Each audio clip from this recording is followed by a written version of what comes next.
स्वागत है आपका हमारे चैनल वैकेंसी वाला पर। दोस्तों, सरकार बहुत गलत करने जा रही है। बैंकों का प्राइवेटाइजेशन करके उन्होंने हमारी सारी उम्मीदों पर पानी फेर दिया है। मैं काफ़ी टाइम से बैंक की तैयारी कर रहा हूँ और मैं ही नहीं, मेरी तरफ लाखों युवा लोग जो बैंक की तैयारी कर रहे हैं, उनकी उम्मीदों को ये बहुत बड़ा झटका सरकार ने दिया है।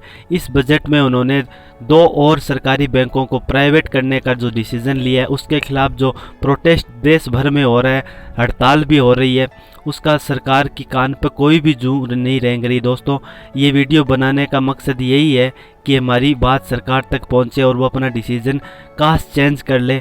मैं बहुत परेशान हूँ और अब मेरी तरह आप जो भी बैंक की तैयारी कर रहे हैं, सब बच्चे परेशान हो रहे हैं कि अगर ये बैंक प्राइवेट हो गए तो हमारी मेहनत का क्या नतीजा निकलेगा। दोस्तों, इतने 3-3, 4-4 साल से हम तैयारी कर रहे हैं, इस उम्मीद में प्री निकल जाता है तो मेंस के अंदर हम रह जाते हैं। फिर भी हम तैयारी करते हैं कि शायद इस बार मेरा IBPS PO में या SBI क्लर्क में, SBI PO में यही है कि देश के सिलेक्शन हो जाएगा और देश की गरीब जनता, किसान, कामगार, मजदूर, ठेठी ठेले वाले सबको बैंकिंग सुविधाओं का लाभ मिले। इसके लिए निजीकरण की नीति सरकार की गलत नीति है। हम तो निजीकरण की नीति गलत है, लेकिन लोगों तक बैंकिंग सुविधा पहुंचानी भी जरूरी है।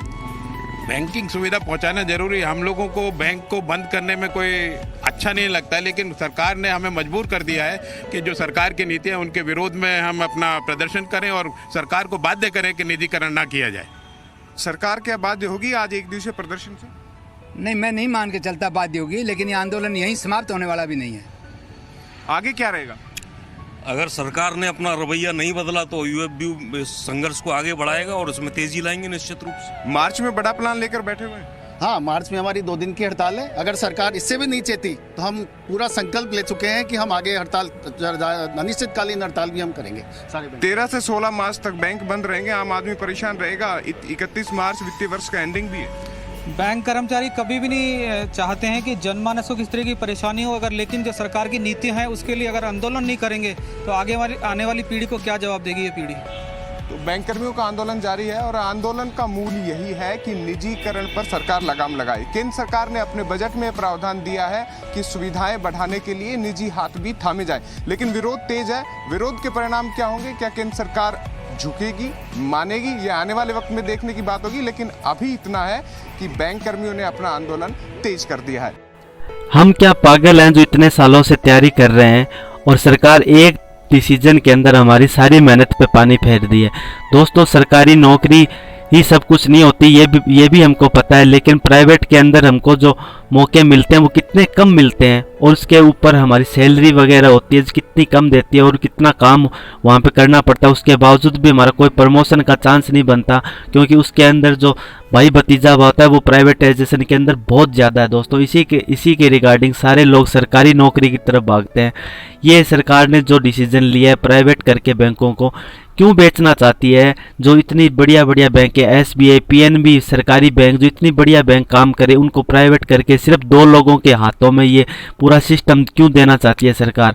BJP को हम इसलिए वोट दे के आए थे, सरकार को इसलिए चुना है कि ये हमारे युवाओं की मदद करेगी और नई वैकेंसीज निकालेगी। अब आप खुद देख लीजिए 2014 के बाद में जो वैकेंसीज कितनी कम हो गई है। इस बार तो हज़ारों के अंदर जो 1500 वैकेंसीज भी ढंग से नहीं आ रही, उसके अंदर भी कैटेगरी का अलग अलग रोल होता है।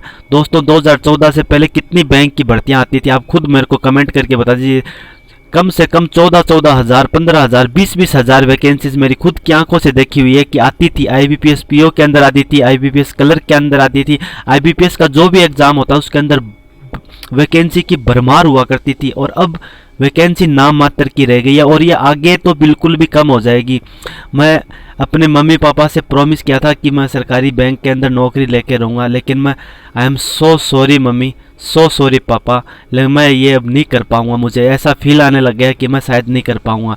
मेरा सिलेक्शन हो सकता था दोस्तों, मेरी इतनी अच्छी तैयारी है, मैं ये सिलेक्शन लेके अपने मम्मी पापा को प्राउड फील करा सकता था, लेकिन अब सरकार ने मुझसे ये सारी उम्मीद तोड़ दी है। मेरी नहीं, आप जो भी ये लोग वीडियो देख रहे हैं सबकी टूटी है, मुझे पता है।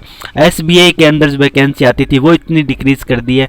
अब तो ये कॉन्ट्रैक्ट बेस पे SBI भी वैकेंसी निकालने लगी, उनको भी पता चल गया है कि ये प्राइवेट के हाथों में जाने वाला है सब। हमारा मौका कितना छीन लिया सरकार ने। हम इतने परेशान हैं क्यों? हमारे एक तो ऊपर से देश में इतनी बेरोजगारी है और इतना सरकार प्राइवेट करके हर चीज़ को क्यों बेचने देना चाहती है। इसके मुद्दा अब बहुत बड़ा हो गया है, हमको कुछ करना ही होगा दोस्तों।